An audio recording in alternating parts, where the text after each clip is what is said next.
Shabbat Shalom, queridos amigos. Gracias por estar aquí una vez más en esta cita semanal que nos damos para estudiar la Torá. Hoy nos toca estudiar la Parashá Kitisa, pero el Shabbat no se llama Kitisa, se llama Shabbat Para, porque se lee la Haftará de la vaca roja. Pero bueno, vamos a comenzar con el título que siempre se inicia, con el que siempre iniciamos el estudio, que dice así: y le dijo el Eterno a Moisés: cuando levantes la cabeza de los hijos de Israel para contarlos, cada uno dará rescate por su vida a Hashem cuando sean contados, para que no haya entre ellos plaga cuando sean contados. Hoy nuevamente sacamos dos sefarín porque cuando hay un Shabbat excepcional como el de la semana pasada, antes de Purim, que era el Shabbat Zahor, y después de Purim es el Shabbat Pará, eh, lo que se hace es que la Haftará se lee en un sefer diferente, porque ya ustedes saben que los sefer son pergaminos súper gruesos.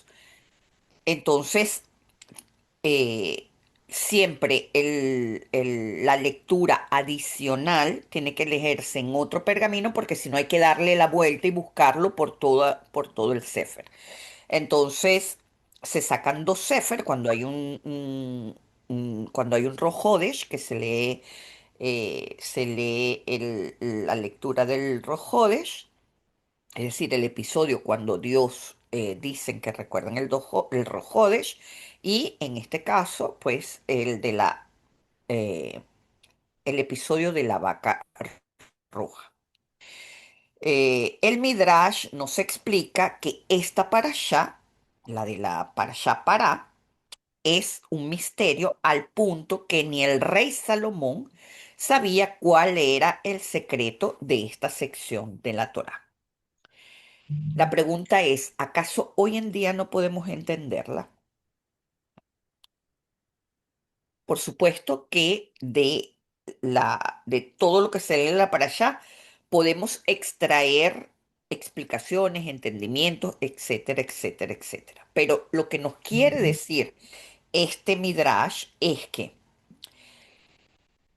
el Sot, el verdadero Sot de la Parashá Pará, no se ha revelado ni al mayor cerebro conectado con la Jojma de este planeta, que era el rey Salomón, que era el hombre más sabio del mundo. Pero estamos hablando de metafóricamente, es decir, hay algo en esta porción, en la Parashá Pará, que aún no ha sido revelado, que aún no se sabe cuál es el secreto, el sod de esta porción, así de simple. Entonces, no vamos a gastar, ya en otras clases hemos explicado lo que nosotros entendemos como la explicación de la parashá pará, pero a ciencia cierta, el sod, que es el nivel más profundo de lo que significa esta parashá, no ha sido revelado así de simple. No hay ninguna, no hay ninguna mente que ha podido canalizar el secreto de esta parashá.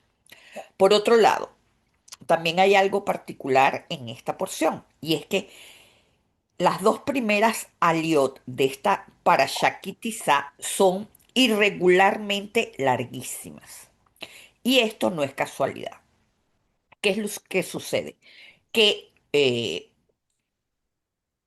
cuando se va a leer la Torá, siempre la primera aliá, es decir, el primer llamado, siempre es para el Cohen que esté en la sinagoga, y el segundo llamado es para el Leví que esté en la sinagoga.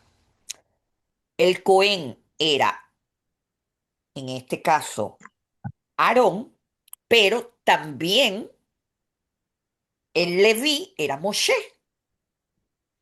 ¿Qué sucede? Que la parashá Kitizá se considera el agravante más importante que tuvo los Bene Israel.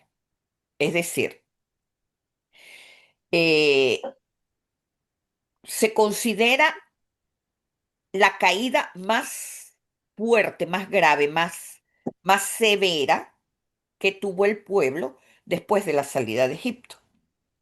Entonces, el Cohen, que es el que va a montar en la primera aliyá, va a leer todo el episodio, eh, vamos a decir, agradable con el que empieza esta parashá. Y como los buenos de la película fueron los levitas a través de Moshe, el episodio de la parashá, el episodio donde se describe el becerro de oro, queda para la lectura de los levitas. Entonces, la primera parte la lee, es para la lectura del Cohen, en donde se habla de todo lo que lleva el censo, aquello y lo otro, se describen los mandamientos, y la primera alía termina con el mandamiento del Shabbat, que es el símbolo del pacto entre Dios e Israel. Y la segunda alía que le corresponde al levita cubre todo el pecado y la reacción inicial que tuvo Moshe. ¿Por qué se le da el privilegio a los levitas? Porque fueron ellos los que se mantuvieron íntegros en, eh, en el episodio del Becerro de Oro. Entonces son los que moralmente pueden contar el relato sin sentirse aludidos, ¿comprenden? Sin que haya, a nivel de arquetipos, sin que haya una injerencia arquetipal en ellos. Entonces, esto también es una particularidad dentro de la manera en cómo se estructura la Torá. Por otro lado, o sea, me pareció que era interesante que lo supieran. Por otro lado, lo primero que nos interpela de los primeros versículos que leímos de la Parashá Ki Tizá es esto de cuando levantes cabeza. ¿De qué se trata?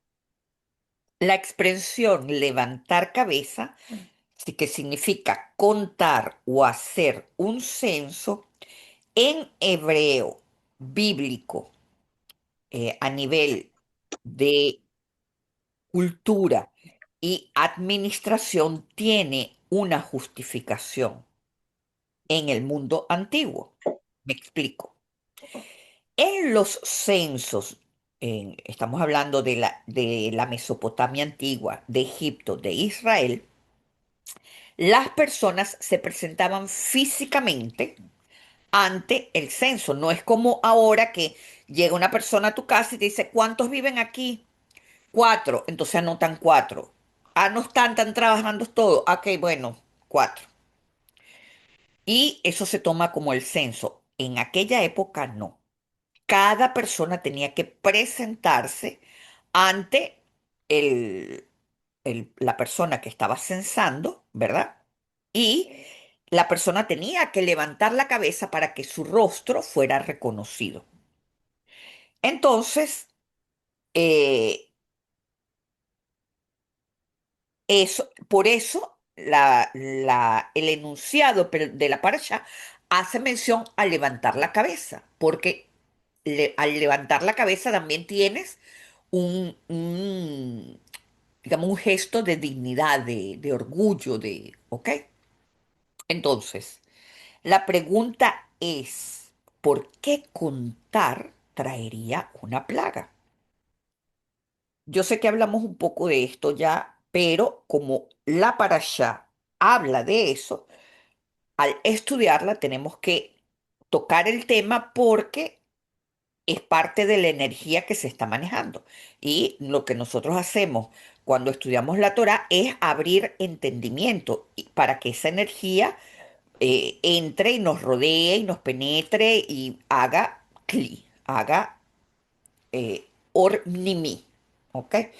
Entonces, lo primero que tenemos que entender es que esta gente había sido atacada por Amalek, quien había atacado a los rezagados y a los más vulnerables, que eran los que estaban al final de la multitud que peregrinaba por el desierto.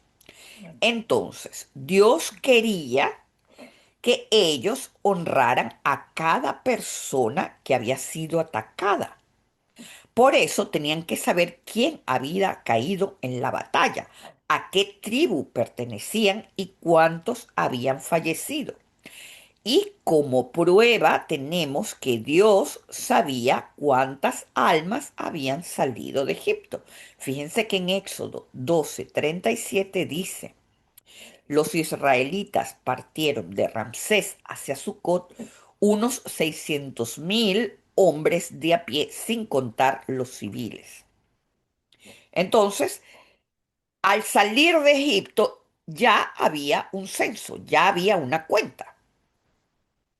Son atacados, entonces es normal que necesiten saber cuántas personas fueron atacadas. O sea, quién cayó en esta batalla. Este censo entonces era una manera en el que el pueblo podía recuperar su dignidad después de un ataque infame que pretendía derrotar la fe del pueblo en el Dios vivo, en el Dios invisible. El asunto es que contar, como les expliqué antes, es una función de Geburá, porque Geburá es la capacidad de delimitar cosas. Por ejemplo, un río tiene que tener un cauce para poder ser un río. Si no, es un agua que se lleva todo por delante. Es una inundación. Cuando un río no tiene cauce, inunda todo a su paso. Un río tiene un cauce. Ese cauce es Gébura, porque lo limita. Cuando uno cuenta, ¿verdad? Uno está limitando el número de personas, está limitando algo. Y resulta que tú no puedes agarrar de Gébura, ¿verdad? Y separarle las funciones. Gébura es una dimensión, una entidad, una energía. Esa energía de Gébura que limita, que crea un cauce de un río, también es la esfera de los juicios. Es decir, es la esfera de las leyes, de la causa y el efecto. Entonces, en el momento en el que ponemos límites, porque contamos, porque se abrió un río, porque se hizo una represa X, en ese momento también se activan los juicios pendientes de los protagonistas que pusieron los límites. Y es esto lo que desata las plagas. De esto también tenemos una referencia en el segundo libro de Samuel, que es en el capítulo 24, 9 y 10. Fíjense que dice: Joab informó al rey el número del pueblo que había sido contado. En Israel había 800.000 soldados listos para sacar la espada, y el contingente de Judá era 500.000. Pero después David se reprochó haber censado al pueblo porque se acordó de este mandamiento y dijo a Dios: he pecado gravemente por lo que he hecho. Por favor, Dios mío, perdona la culpa de tu siervo, pues he actuado con insensatez. ¿Qué sucede? Que una persona, cuando desata el juicio, lo máximo que puede hacer el lado contrario al juicio es endulzarlo, no puede eliminarlo, porque la energía no se puede eliminar, la energía se puede transmutar. Entonces, en ese momento, Dios le dio a David tres opciones eh, de cómo este juicio que él mismo desató podía presentarse. Y David escogió la más dulce de las tres. Entonces dice, en Samuel 24:15 dice, y Dios envió pestilencias sobre Israel desde la mañana hasta el tiempo señalado, murieron del pueblo 70.000 desde Dan hasta Beersheba. Y luego en 24:25 dice, David edificó allí un altar a Dios y ofreció holocaustos y ofrenda de paz. Dios atendió la súplica por la tierra y la plaga contra Israel cesó. Es decir, el juicio, ¿verdad? Se desató. Y lo que hizo que realmente se frenara, no, aquí no estamos hablando de endulzar, sino estamos hablando de eliminar ese juicio, de pararlo, ¿verdad? Fue una entrega a Dios, una ofrenda a Dios. ¿Ok? ¿Qué quiere decir esto, mis amigos? Que en ambos casos, y lo vemos repetidamente a lo largo de toda la Torá, podemos ver que elevar el dinero para el servicio divino es lo que puede contrarrestar el juicio. Y resulta que nosotros estamos constantemente produciendo juicios, mis amigos, porque inevitablemente vivimos bajo un universo de leyes y como inconscientemente somos egoístas, estamos todo el tiempo creando interacciones, ¿verdad? En donde alteramos el orden cósmico y el orden cósmico inmediatamente se activa para restaurar su orden. Entonces, mis amigos, lo que tenemos que entender es que las sefirot son una especie de escalera y de alguna manera el creador creó un sistema cuando le dijo a David, haz un altar y haz el holocausto, ¿verdad? El creador creó un sistema para hacer que de abajo hacia arriba se conectara una sefirot con la otra para lograr introducirse en la séfira, en la madre de los juicios, en la séfira de, exacto, ahí tienen la imagen, en la séfira, en donde surgen los límites, los juicios, las leyes, la estructura, que es la Biná, ¿verdad? Y eh, el creador crea este sistema para conectar una con la otra. Lo que tenemos que tener claro es que hay dos límites para, vamos a decir, hay dos límites en cada dimensión. Un límite en la parte inferior y un límite en la parte superior. Entonces, hay varias letras que traspasan el límite inferior. Por ejemplo, la Kuf, las letras finales, todas bajan por debajo de la raya del límite inferior, ¿verdad? Pero hay una sola letra que traspasa el límite superior. Y esa letra es la Lamed, que es la única de todo el alfabeto hebreo que pasa de una dimensión a otra hacia la parte superior. Como ustedes pueden ver allí, les hice un gráfico que no me quedó muy bien, pero más o menos quiere describir un poco lo que sucede. En Malhut tenemos, ¿verdad? La primera, la sefirot más baja del árbol de la vida es Malhut. Entonces, en Malhut De Malhut tenemos que ir a Yesod. Si nosotros queremos conectar, basándonos en la lógica, de Malhut a Yesod, ¿qué letra tenemos que utilizar? Tenemos que utilizar la Lamed, que es la única letra que va para encima y que jala Malhut hacia Yesod. Es decir, es como si tuviera la Lamed fuera un cable, ¿verdad? Que va a traer, va a subir Malhut hacia el nivel de Yesod. Y así sucesivamente, la Lamed es la única letra que puede hacernos subir de abajo hacia arriba hasta llegar a la Binah. Y resulta que la Lamed es la inicial de la palabra limud, que quiere decir estudio.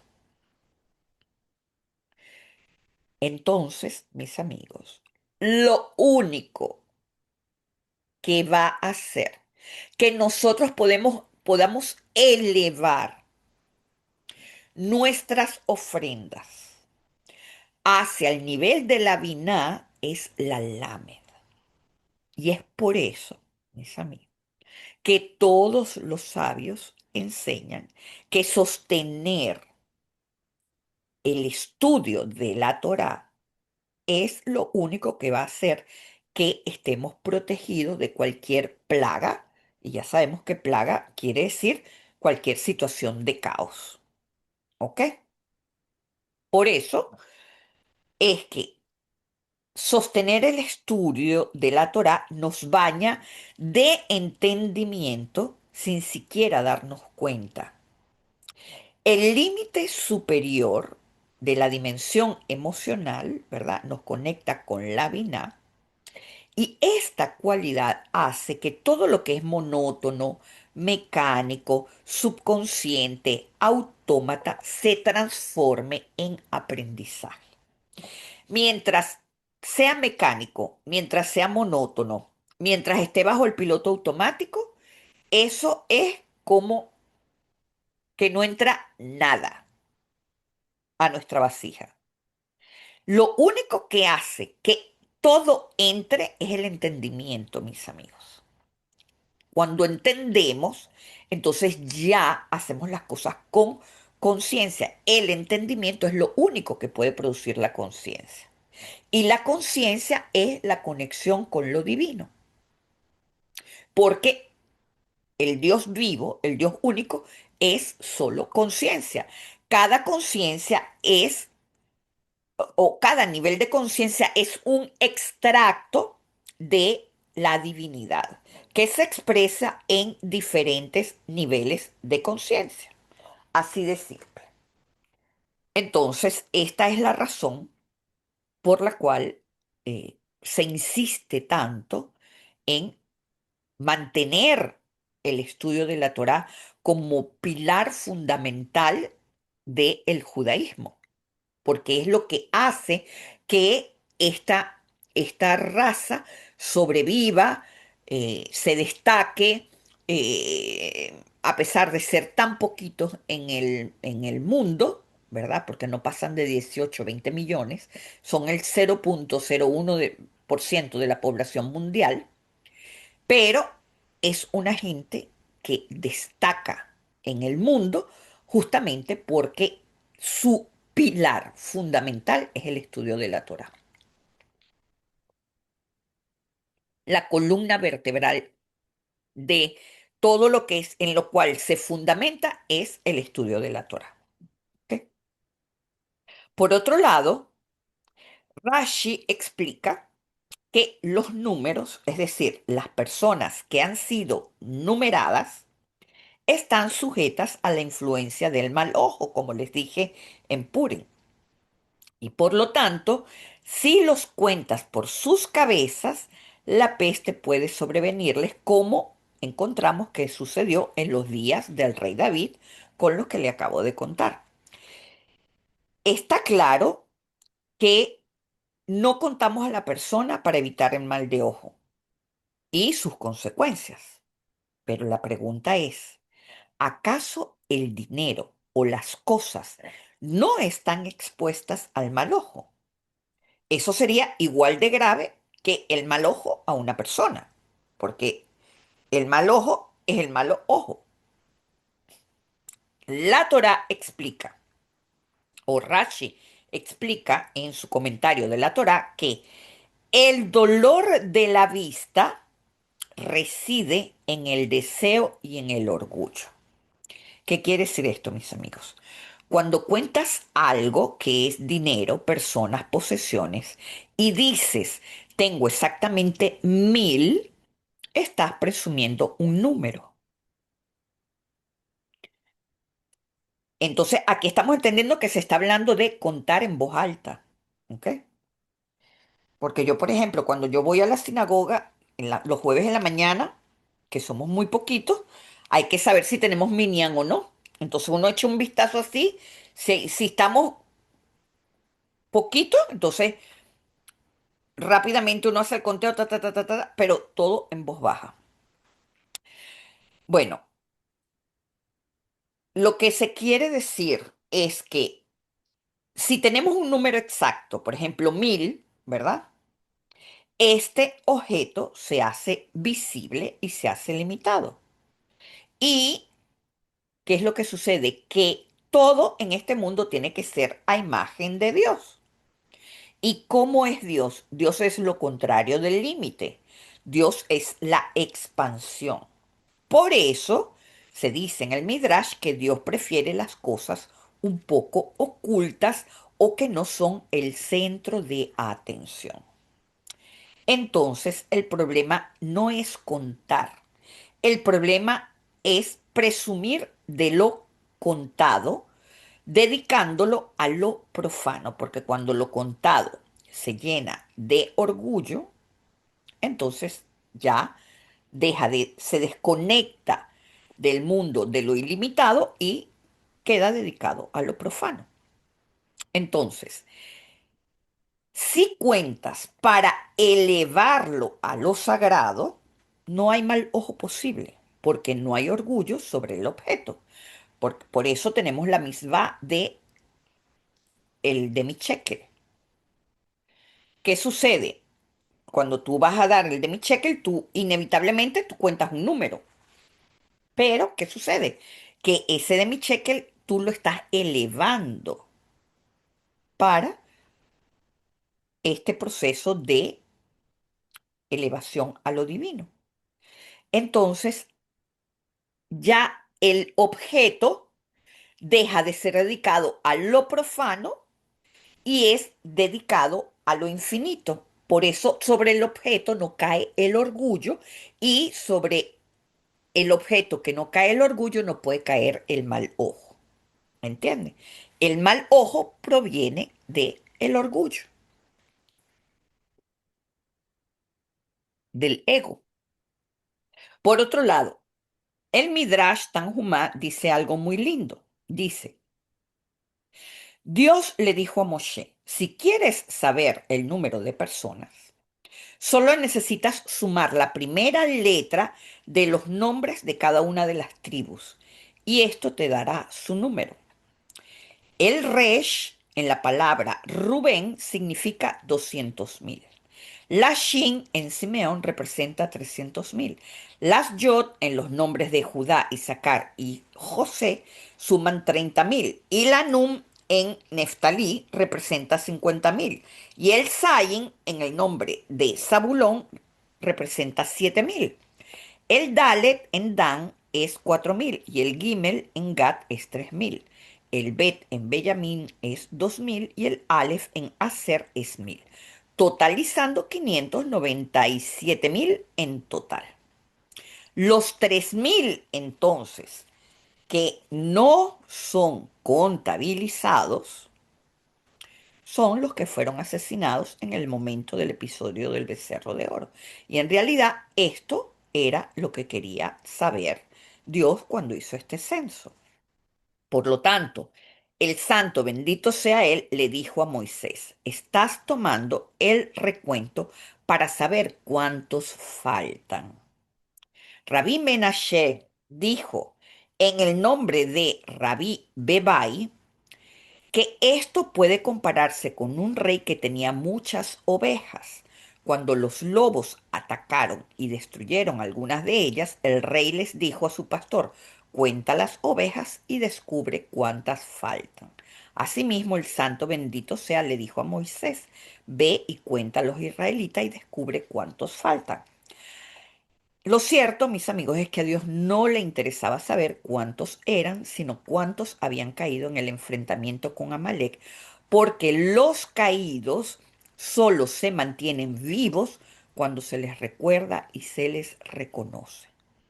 Entonces, la lección aquí es que podemos encontrar maneras astutas de contar. De esa manera es que se pedía la donación del demi-shekel. Es decir, hay 600.000 nombres. La mitzvah es un demi-shekel por persona. Entonces, lo que se contaba era cuántos shekel habían, que era el equivalente a cuántas personas había, porque cada uno había dado un demi-shekel. Así podemos encontrar maneras astutas de contar. ¿Ok? Ahora vamos a el pico álgido de toda la Torá, que es en el Éxodo 32:1. Dice: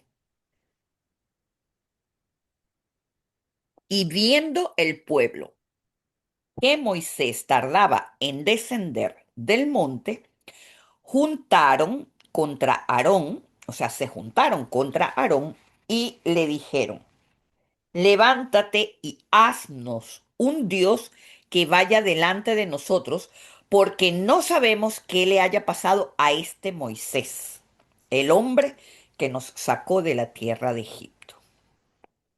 El rabino Yeshua ben Leví dijo: ¿cuál es el significado de esto que está escrito?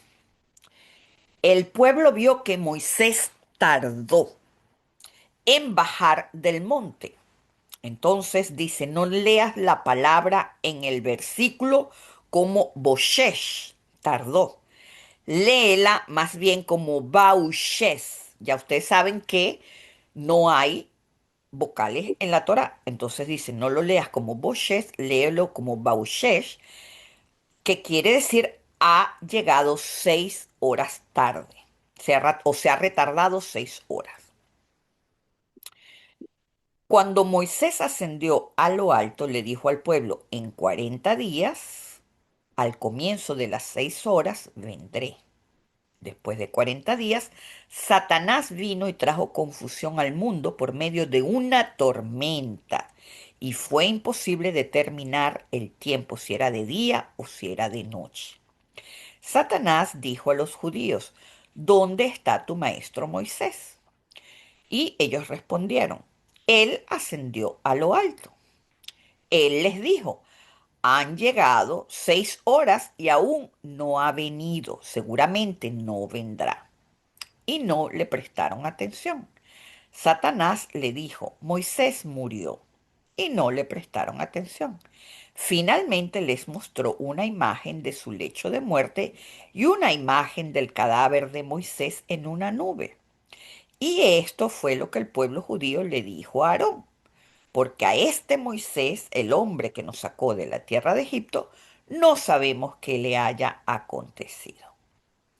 Rashi explica lo siguiente: no se puede decir que se equivocaron solo por ser un día nublado, ya que su error consistió en no poder distinguir entre la mañana y la tarde, y que por lo tanto tenían razón al suponer que él regresaría el 16 de Tamuz, pues esto supone que realmente regresó el día en el que hicieron el becerro de oro, pero que creían que ya había pasado el mediodía.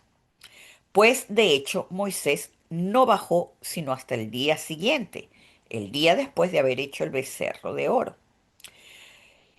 Pues se dice: y se levantaron temprano al día siguiente y trajeron pan quemado como ofrendas. Y solo después el Señor le dijo a Moisés: ve, desciende, porque tu pueblo se ha corrompido. En amarillo yo les subrayé la frase: y este Moshe. porque Rashi explica que este Moshe es como si fuera Pedro o Pablo. Bueno, eso lo digo yo. Es como si fuera Pedro o Pablo, lo que implica que Satanás le mostró algo que parecía a Moisés siendo llevado en un féretro en el aire por muy encima de los cielos. Esto indica que para ellos, Moshe era irrelevante. Solo querían tener a alguien a quien seguir, algo que sirviera de intermediario entre Dios y ellos. Y esta brecha psicológica es aprovechada por el ángel de la muerte para proyectarle una falsa percepción. Entonces, este Efectivamente. es un texto muy profundo, porque a mí me parece realmente algo, si se toma el literal, es algo ridículo que después de todo lo que han vivido, porque simplemente Moshe se tardó 6 horas, hayan hecho el becerro de oro. O sea, obviamente es algo metafórico, porque es que ni siquiera da el tiempo de hacerle el luto a una persona que creen que ha muerto y que los ha sacado de Egipto y que les ha dado todo lo que ha sucedido hasta ahora. Es algo, de verdad, que es algo ridículo. Entonces, tenemos que buscar cuál es la lección aquí. Y de acuerdo a todos los comentaristas, lo que se trata es reflexionar sobre la paciencia, mis amigos. Según el comentario de Rashi, el pueblo cayó en error porque no supo esperar y permitió que una percepción falsa atribuida al engaño de Satanás llenara el vacío que dejó la ausencia de Moshe. Nadie les dice no tengan miedo. No, la gente pudo entrar en pánico, es humano. Después de todo, tenían una memoria de esclavitud tremenda. Estaban en medio del desierto, estaban, eh, vamos a decir, estaban desamparados, si se quiere, de esa presencia que les daba seguridad. Entonces, no es que tampoco hay que ser inclemente para no tomar en cuenta todo el contexto de la situación. Pero la Torá, como es un libro que nos enseña sobre las leyes, nos quiere decir que la impaciencia abre espacio a la ilusión, al miedo y a las decisiones equivocadas, mis amigos. Desde la psicología, la paciencia es una forma de autorregulación emocional. Y esto implica que la paciencia nos da tres capacidades importantes. La primera es tolerar la incertidumbre. Esto quiere decir que la mente humana suele reaccionar al vacío con ansiedad, con necesidad de control, con búsqueda de soluciones rápidas, ¿verdad? Y la paciencia permite soportar el no saber sin tener que precipitarse. La paciencia puede decir, bueno, observo primero para hacerme un juicio de lo que sucede. No voy a sacar conclusiones tan rápidas porque sé que hay un espacio entre el tiempo y yo que me puede permitir entender la situación. Para eso, para ese autocontrol, se requiere la paciencia. Luego, otra cosa importante que nos da capacidad, la paciencia, es de regular la ansiedad colectiva. El texto dice, el pueblo se unió contra Aarón.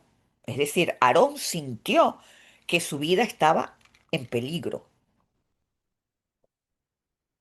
Esto muestra un fenómeno social que vemos en los juegos de fútbol, eh, en las situaciones políticas, en fin, que se llama el contagio emocional, mis amigos. Cuando una multitud se exacerba, se angustia, se excita, la emoción se amplifica como si tuviera bocinas, ¿verdad? Y hace que las decisiones de la masa se vuelvan impulsivas. La paciencia rompe ese ciclo porque introduce pausa y reflexión sobre la masa colectiva.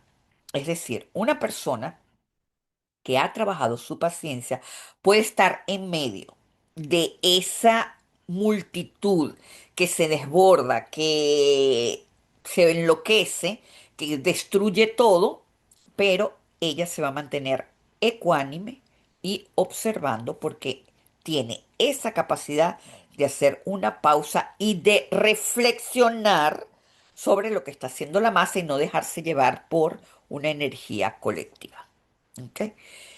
Y la tercera es resistir soluciones falsas. ¿Qué quiere decir esto, mis amigos? Que cuando hay miedo, el cerebro busca un alivio inmediato. Por eso, el pueblo pide, haznos un Dios que vaya delante de nosotros. La paciencia permite posponer la gratificación inmediata y evitar que tomemos decisiones erráticas. ¿Por qué? Porque nos dimos el tiempo de esperar para ver cómo las cosas se organizan. No fuimos reactivos, no buscamos una solución inmediata porque la paciencia nos ayuda a controlar el estado de pánico. La paciencia nos da serenidad. Entonces tenemos muchas razones para cultivar la paciencia como una virtud principal. De hecho, en la dimensión espiritual, la paciencia es mucho más que esperar, es confiar mientras se espera. Porque cuando queremos algo, siempre intentamos forzar al tiempo. La paciencia es aceptar que no todo ocurre cuando lo queremos. Algunas cosas requieren maduración, organización espacial de parte del creador, etcétera. Es algo que yo hablaba con Dani en la semana. Uno hace, por ejemplo, un mapa del tesoro y pasan 6 meses y uno dice, ah, bueno, este mapa no se me cumplió. Como a los 3 años, tú ves que de repente te olvidaste del mapa y a los 3 años te das cuenta que te lo encuentras por ahí, que lo metiste en una gaveta y a los 3 años ves que el mapa se cumplió al pie de la letra. ¿Por qué? Porque resulta que para complacer o para que tú te montes en la dimensión, les voy a explicar algo. Cuando uno tiene un deseo, no es porque se me ocurrió, a menos que sea un deseo que te contagiaste porque se lo viste a otro, pero eso no es un deseo. Cuando yo hablo de deseo, estoy hablando de algo que de verdad surge de nuestra vasija porque requiere, porque proviene de una necesidad de reparación de algo, una necesidad interna de cualquier cosa, pero viene de un deseo personal. Cuando uno tiene un deseo, no es porque surgió de la nada. Ese deseo ya está fabricado en uno de los potenciales que nosotros tenemos disponibles en otra dimensión. ¿Qué quiere decir eso? Que mi deseo lo que hizo fue conectarse con ese posible potencial y decir, sí, yo me voy a montar sobre esto. Es lo que quiero. Yo quiero este futuro, ¿verdad? Entonces, yo empiezo a trabajar organizándome para potencializar esa realidad y resulta que esa realidad que yo proyecto requiere que, vamos a suponer que yo me mude, que yo pase 3 años estudiando, que yo...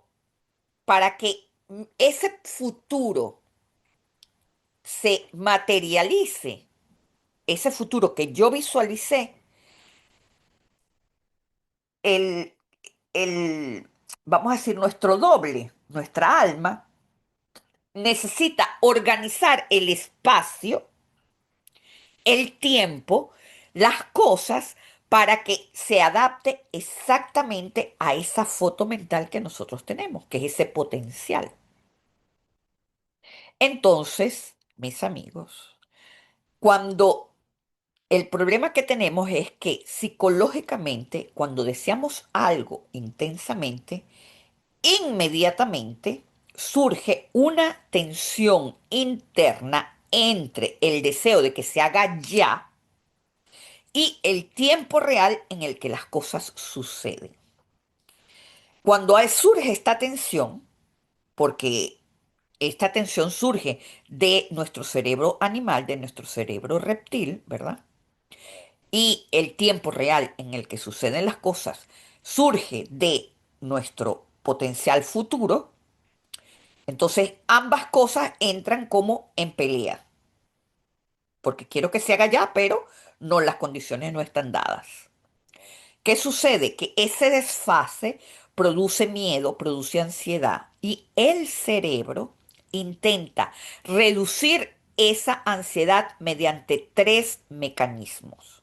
Y es anticipar resultados, inventar explicaciones y crear soluciones rápidas. Por eso, esto pide algo tangible para sentir que controlamos. Todo eso es un problema del ego.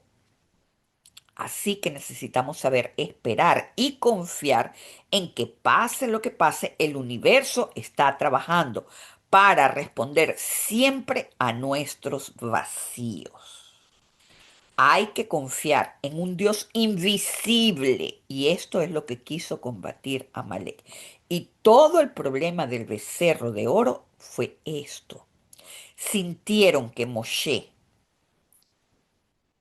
ya no estaba, se sintieron descontrolados, se sintieron descontrolados y necesitaron crear algo tangible para sentir que podían controlar la realidad. Eso es lo grave de el becerro de oro. Ahora fíjense, ¿por qué Moshe se tardó tanto? Hay algo muy bonito que nos dice el Talmud. Y esta es la razón por la cual se nos dice que la Torá es de Moshe. Fíjense que nosotros cantamos Torah Sivalanu Moshe, Moshe Mora Keila Yaakov. Esto es cuando la Torah ya la levantamos, que ya la leímos y la vamos a guardar. Esto quiere decir, Moshe nos mandó la Torah, Moshe nos las ha heredado a toda la congregación de Jacob. Es vital comprender que Moshe se tardó en descender porque defendió la Torá para que fuera dada a la humanidad. Y esto está relatado en el Tratado de Shabbat sobre la investidura de Moshe. Dice, los ángeles se opusieron a que Moshe recibiera la Torá para dársela a este pueblo. Entonces Dios dice, el santo bendito sea él, le dijo a Moshe, dales una respuesta de por qué la Torá debe ser entregada al pueblo. Moisés dijo ante Dios, amo del universo, temo que me quemen con el aliento de sus bocas. Dios le dijo, aférrate a mi trono de gloria para obtener fuerza y protección y dales una respuesta. Entonces, ¿de dónde se deriva esto? Como se afirma, el que Dios, hace que se aferre al frente del trono y extiende su nube sobre él. Y Rabí Nahum dijo, Este versículo enseña que Dios extendió el resplandor de su presencia y su nube sobre Moisés. Y de ahí es que sabemos que la cara de Moshe brillaba después que bajó del Sinai. Entonces, Moisés dijo ante él, ante Dios, amo del universo, la Torá que me estás dando, ¿qué está escrito en ella? Y Dios le dijo, yo soy el Señor tu Dios quien te sacó de Egipto, de la casa de servidumbre. Moisés entonces se dispuso a pelear o a argumentar con los ángeles. Entonces Moisés le dice a los ángeles, ¿acaso ustedes descendieron a Egipto? ¿Acaso ustedes fueron esclavizados por Faraón? ¿Por qué debería ser tuya la Torá? Moisés volvió a preguntar, ¿qué más está escrito en ella, Hashem? Dios le dijo, no tendrás dioses ajenos delante de mí. Moisés entonces le dijo a los ángeles, ¿moráis entre las naciones que adornan? Ídolos que requieren esta advertencia especial. Nuevamente Moisés preguntó, ¿qué más está escrito en la Torá? El santo bendito sea él les dijo, recuerda el día de Shabbat para santificarlo. Moisés le preguntó a los ángeles, ¿acaso ustedes realizan un trabajo que necesiten descansar? Moisés nuevamente preguntó, ¿qué más está escrita en ella? No tomes el nombre del Dios, del Señor tu Dios en vano, lo que significa que está prohibido jurar en falso. Moisés le preguntó a los ángeles, ¿acaso ustedes realizan negocio entre ustedes que puedan llevarlos a jurar en falso? Nuevamente Moisés preguntó, ¿qué más está escrita en ella? El santo bendito sea les dijo, honra a tu padre y a tu madre. Moisés entonces le preguntó a los ángeles, ¿tienes una madre o un padre que harían el mandamiento de que honrarles sea relevante para ustedes? Nuevamente Moisés preguntó, ¿qué más está escrita en la Torá? Dios le dijo, no matarás, no cometerás adulterio y no robarás. Entonces Moisés le preguntó a los ángeles, ¿hay celos entre ustedes o hay una inclinación maligna dentro de ustedes que harían que estos mandamientos fueran relevantes para ustedes? Inmediatamente se dieron cuenta y estuvieron de acuerdo con el santo bendito sea él en el que se tomó la decisión correcta de darle la Torá al pueblo. Y como está escrito, Dios nuestro Señor, cuán glorioso es tu nombre en toda la tierra, mientras que tu majestad se coloca sobre los cielos. Entonces está escrito que los ángeles estuvieron de acuerdo con Dios en que era apropiado dar la Torá al pueblo en la tierra. Inmediatamente todos, cada uno de los ángeles, se convirtieron en admiradores de Moisés y le transmitieron en recompensa por el hecho de que te llamaron hombre, no eres un ángel y la Torá es aplicable a ti. Aceptaste dones de los ángeles. E incluso el ángel de la muerte le dio algo, como Moisés le dijo a Aarón cómo detener la plaga. Si no fuese porque el ángel de la muerte le dio el remedio, ¿cómo él lo hubiera podido saber? Y dijo Rabí Yehoshua ben Leví, cuando Moisés descendió de estar ante el santo bendito sea él con la Torá, Satanás vino y dijo ante el amo del universo, ¿dónde está la Torá? Él le dijo, se la he dado a la tierra. Fue a la tierra y le dijo, ¿dónde está la Torá? La tierra le dijo, no lo sé, pues solo Dios entiende su camino y conoce su lugar. Entonces el ángel de la muerte fue al mar y preguntó, ¿dónde está la Torá? Y el mar le dijo, no está conmigo.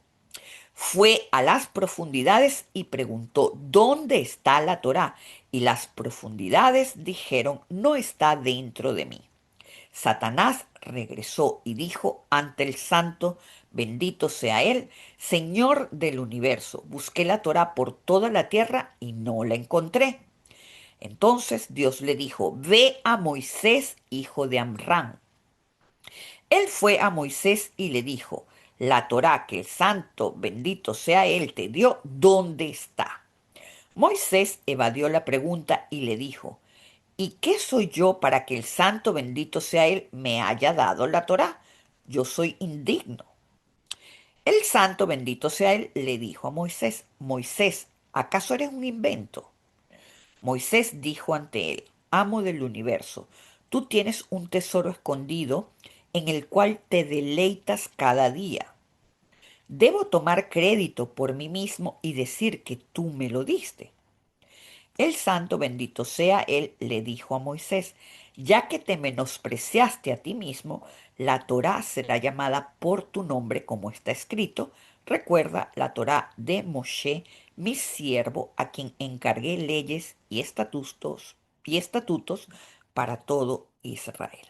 Esto me pareció precioso y por eso se los quise poner en la Torá, para que nosotros veamos que para que la Torá esté en el mundo hay realmente fuerzas espirituales que evitan o que tratan de que nosotros no tengamos esta, esta bendición de conocer las leyes que rigen al universo. ¿Para qué? Para mantenernos en la ignorancia y seguir alimentando la clipa del Yetzer Hará. Ok, ahora vamos a Éxodo 30:32, porque ahí aquí hay una anomalía. Dice, no se debe frotar sobre el cuerpo de ninguna persona. Aquí estamos hablando de el incienso, ¿verdad? De lo que se hizo el aceite para las especies, pues, del incienso. Y dice, y no se debe hacer nada parecido en las mismas proporciones. Es sagrado y debe considerarse sagrado por vosotros. Es interesante notar, mis amigos, que en la palabra yisad, yisajá, aparece una yod duplicada.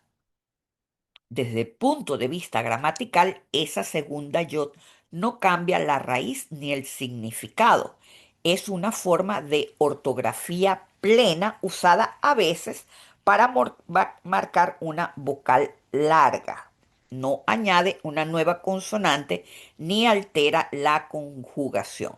Es decir, que esta palabra con doble yud podría leerse yi-isa, yi-isaja, yi-isaja.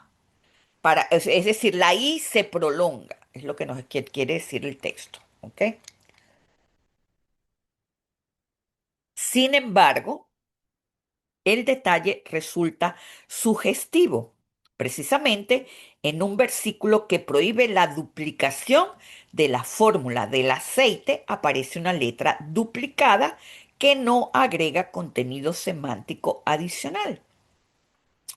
Pero desde una lectura literaria o simbólica podría decirse que el texto mismo contiene una duplicación que no produce algo nuevo.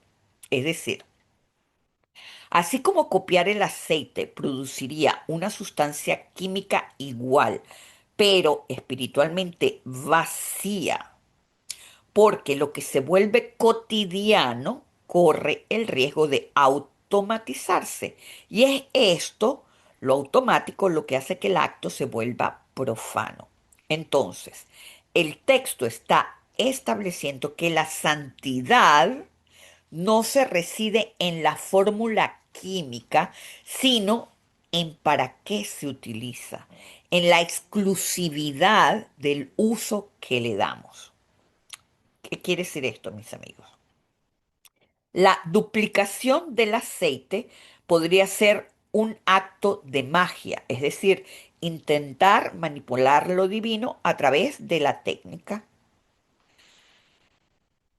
La prohibición nos enseña que lo sagrado no es reproducible industrialmente. Si cualquiera puede hacerlo, ya eso no sería un punto de encuentro con Dios, sino un producto de consumo. ¿Qué quiere decir esto, mis amigos? Todo lo que nosotros vemos espiritualmente que se ha vuelto un producto de consumo, y no voy a nombrar ninguno porque hay montones, ya ustedes cada uno sabrá qué es. Todo lo que se ha vuelto un producto de consumo está vacío de santidad, porque la santidad se manifiesta en la exclusividad y no en el uso cotidiano que le damos. ¿Ok? Entonces, eso nos deja este párrafo. Ahora vamos a Éxodo 31, 16 y 17. ¿Por qué? Porque en este versículo está el kiddush del sábado por la tarde. Se los canto. Meru bene Israel, eta Shabbat, לעשות את השבת, לדורותם בריתו ביני ובין בני ישראל אותי לעולם. כי ששת ימים עשה אדוני את השמיים ואת הארץ, וביום השביעית שבת ויהי נפש. El pueblo de Israel guardará el sábado, observándolo por los siglos como un pacto para siempre. Será una señal perpetua entre el pueblo, entre mí y el pueblo de Israel, porque en 6 días Dios hizo los cielos y la tierra antes de cesar de trabajar y descansar en el séptimo día. Entonces, mis amigos, era importante saber que aquí tenemos, ¿verdad? Esta particularidad de que en esta parashá tenemos el becerro de oro y al mismo tiempo tenemos esta santificación que se hace en Shabbat como una manera de contrarrestar, como un antídoto de contrarrestar el pecado del becerro de oro. ¿Qué es el pecado del becerro de oro? El pecado del becerro de oro es simplemente querer que lo ilimitado sea limitado para poder controlarlo, para hacerlo tangible, para poner sobre eso tangible poder divino, mis amigos. Y allí es donde está el problema. No es un problema para Dios, es un problema para nosotros. Es un problema para nuestra liberación de conciencia, es un problema que evita nuestra expansión, que evita nuestra conexión con lo divino. Una de las cosas más importantes que nosotros tenemos que entender es que siempre, por mucha meditación que hagamos con letras y todo eso, nuestro objetivo primordial es siempre ir a lo infinito, a lo más grande, porque a partir de allí todo fluye como si fuera una lluvia. Si nosotros nos quedamos en lo limitado, en la forma, nosotros estamos realmente quitándole toda la santidad a la forma y en lugar de usar la forma para alcanzar la santidad, nosotros le estamos quitando la santidad a la forma. ¿Ok? Ahora, el último tema que quiero tratar son los magníficos 13 atributos de la misericordia. Pero aquí solo vamos a hablar de dos particularidades. La número uno es la repetición del nombre Adonai, porque tú dices qué clase de atributo es este. Y la segunda es la letra Nun mayúscula, que me di cuenta hoy de que estaba en la lectura. Por la lectura me di cuenta que era una letra mayúscula, esta nun que no había visto antes. Por lo menos no recuerdo que la haya visto.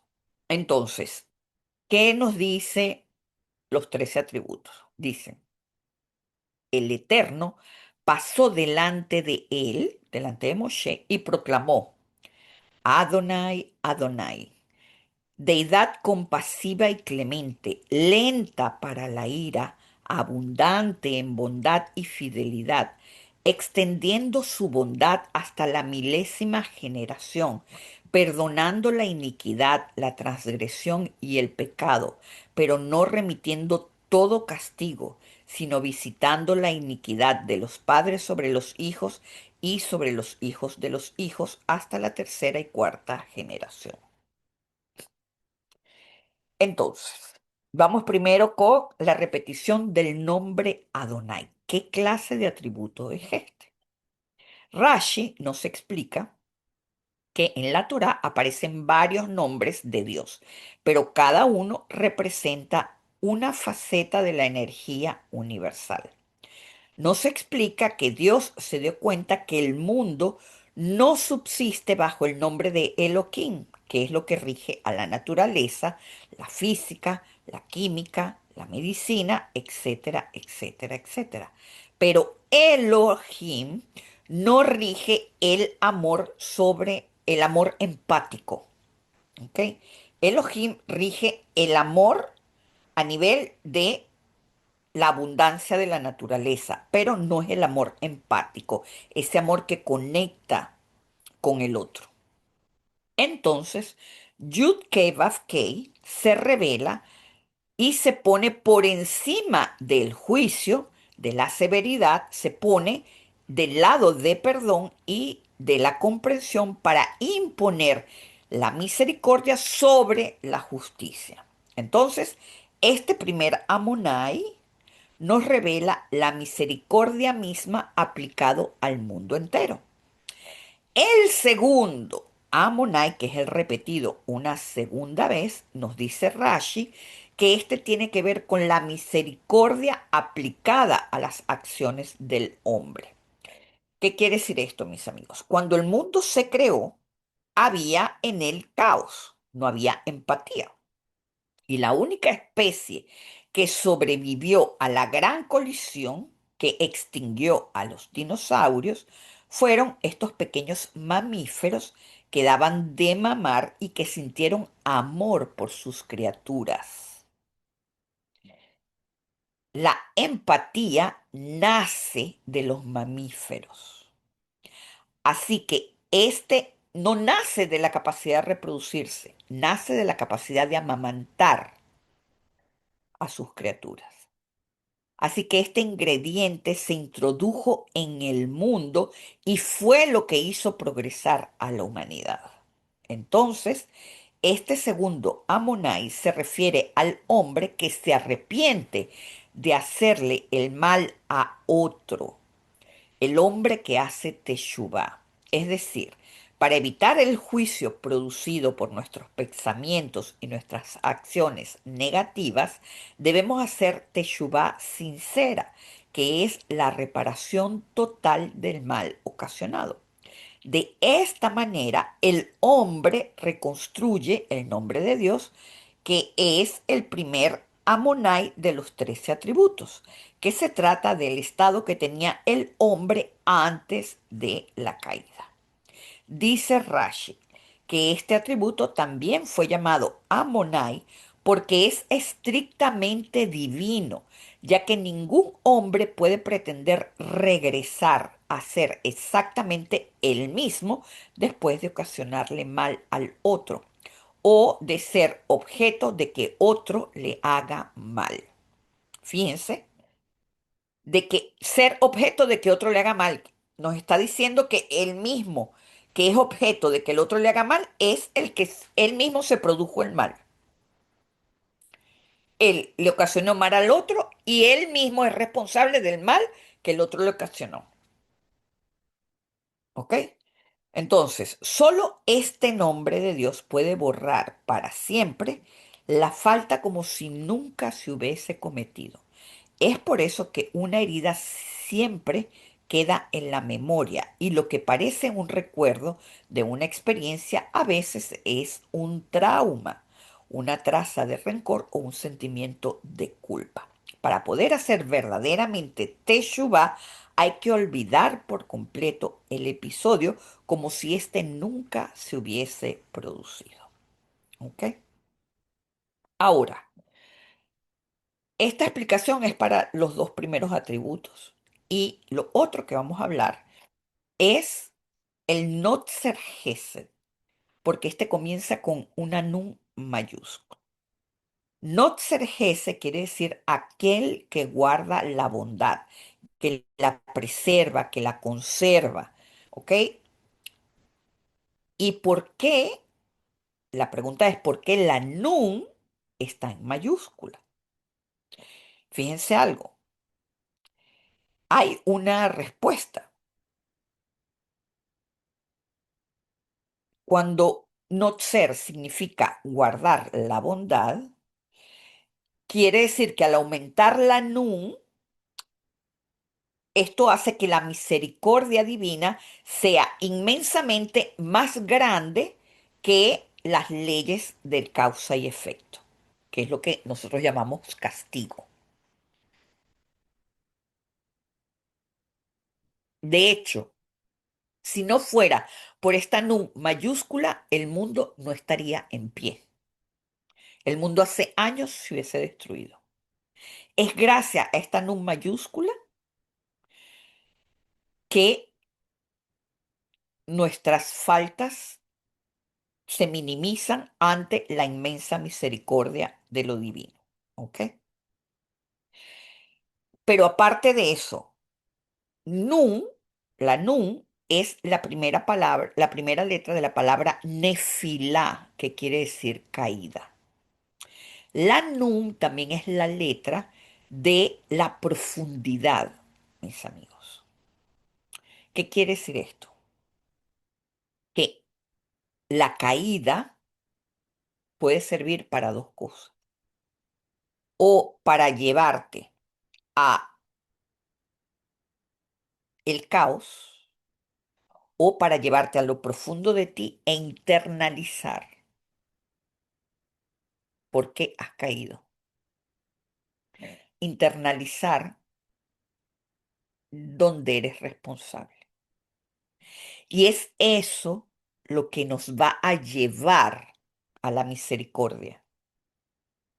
Para nosotros hacer, para nosotros poder jalar esta energía de misericordia, tenemos que salir de la víctima y hacernos responsables de nuestros actos, de nuestras caídas, de nuestras sombras.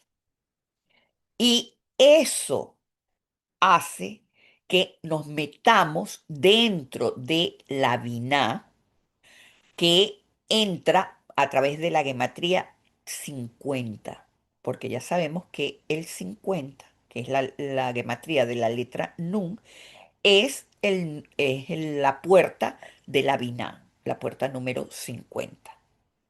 Entonces, si bien en la Biná está la estructura,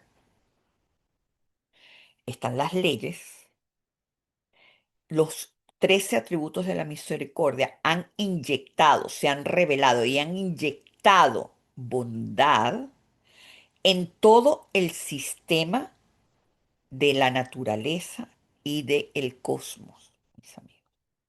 Y esta es la razón por la cual cuando nosotros nos hacemos responsables de nuestros actos, cuando nosotros ante cualquier conflicto nos decimos, bueno, voy a revisar, me voy a meter en mi nun interna, entonces allí nosotros podemos acceder a el espacio donde la misericordia se empieza a derramar en nuestra vida, porque desde el momento en el que tomamos conciencia de la responsabilidad que tenemos en las situaciones, nos empezamos a sentir mejor, porque ya dejamos de salirnos, nos dejamos de sentir que el mundo es malo, que nos están atacando y nos damos cuenta, bueno, en verdad. Bueno, fui yo la que produjo esto. Entonces ya la mitad, por lo menos la mitad de el peso que tenemos por sentir que algo afuera nos está perjudicando, nos está atacando, que nos está, ya ese peso se elimina y ya permitimos que la misericordia entre. Entonces, la misericordia es algo que está en el aire, que está allí.